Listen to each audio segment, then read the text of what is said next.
Todo comienza con el miedo de un padre, a sus propios hijos. Cronos, titán del tiempo, gobernaba el mundo tras derrocar a su propio padre, Urano. Pero en el acto de traición más antiguo, el ciclo del poder se volvió maldición. Una profecía le advirtió que uno de sus hijos lo destronaría. Y así, cada vez que Rea, su esposa, daba a luz, él se los tragaba, uno por uno, como si pudiera devorar el destino mismo. Hestia, Deméter, Hera, Hades, Poseidón, todos engullidos vivos, encerrados en su estómago como prisioneros del tiempo, y entonces nació el último, el más joven, el que cambiaría todo, Zeus. Pero Rea, ya desesperada, no quiso perder otro hijo.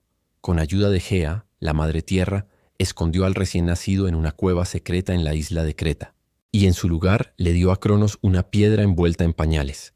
Zeus fue criado en secreto, lejos del Olimpo, lejos del horror, amamantado por una cabra inmortal llamada Amaltea, y protegido por los curetes, guerreros que golpeaban sus escudos para ahogar el llanto del niño, mientras Cronos reinaba en la superficie, creyendo que había vencido al destino. El verdadero heredero crecía bajo tierra, y no creció débil, creció con rabia, con propósito, con poder. Cuando Zeus alcanzó la madurez, descendió al mundo con un objetivo claro: liberar a sus hermanos y derrocar a su padre. Con la ayuda de la diosa Metis, le dio a Cronos una poción que lo hizo vomitar todo lo que había tragado. No solo sus hermanos, sino también la piedra que lo había engañado. Los dioses, ahora unidos, declararon la guerra a los titanes, y comenzó la titanomaquia, 10 años de batalla cósmica. Zeus liberó a los hecatonquiros, monstruos de 100 brazos, y a los cíclopes, quienes le regalaron su arma definitiva, el rayo. Con él, Zeus rasgó el cielo, incendió la tierra y finalmente tumbó a los titanes. Los encerró en el Tártaro, el abismo más profundo, custodiados por los gigantes. El trono estaba vacío, y Zeus se sentó en él. Pero el Olimpo no era una monarquía sencilla, era una bomba de tiempo. Zeus se proclamó rey, Poseidón obtuvo el mar, Hades el inframundo, la tierra. Quedó para todos. Aunque eran hermanos, el poder no se repartía por igual, porque mientras Poseidón rugía en las olas y Hades reinaba entre sombras, Zeus gobernaba desde el cielo, desde las alturas, desde donde podía ver todo y lanzar su juicio.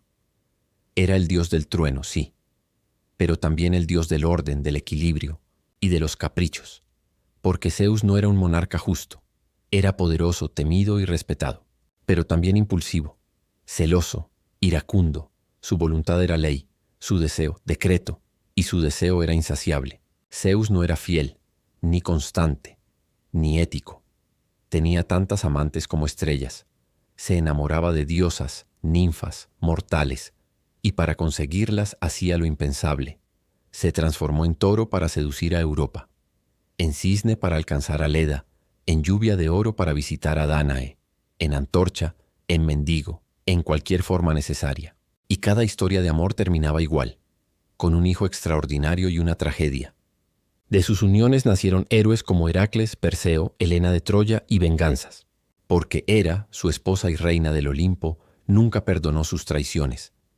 Hera lo odiaba y lo amaba, lo retaba y lo temía. Era su igual en poder, pero nunca en control. Las disputas entre ambos sacudían el cielo. Sus conflictos eran tormentas, sus silencios, sequías. El matrimonio divino era una guerra envuelta en oro. Y aún así, Zeus seguía gobernando. Como juez, imponía castigos eternos. Como líder, imponía el orden entre los dioses. Como símbolo, era lo que los humanos esperaban de un rey. Fuerte, inquebrantable, absoluto. Pero también era un reflejo de lo peor de nosotros, de la vanidad, del ego, del deseo sin freno. Zeus castigó a Prometeo por robar el fuego y dárselo a la humanidad. Encadenó al titán. Lo condenó a ser devorado por un águila cada día, porque ningún regalo debía ser entregado, sin su permiso. A veces parecía protegernos, a veces parecía temernos, pero siempre nos observaba, porque en el mundo antiguo, el cielo no era solo cielo, era el trono de Zeus, y cada rayo, un mensaje. Con el paso de los siglos, las estatuas se rompieron, los templos cayeron, los mitos se volvieron cuentos, Pero Zeus nunca desapareció, cambió de forma, pasó a ser arquetipo, el símbolo de autoridad, de poder que no pide permiso. Hoy vive en la ficción, en el arte, en la cultura pop, pero su esencia sigue ahí, cuando alguien impone su voluntad, cuando alguien desafía al destino, cuando el cielo truena antes de la tormenta. Es Zeus recordándonos que aunque los dioses hayan perdido sus templos, no han perdido su historia. ¿Y tú? ¿Crees en los dioses? ¿Crees que el Olimpo fue solo una fantasía? O tal vez lo que llamamos mitología es simplemente memoria. Y Zeus, desde las alturas, aún espera. Suscríbete para más contenido.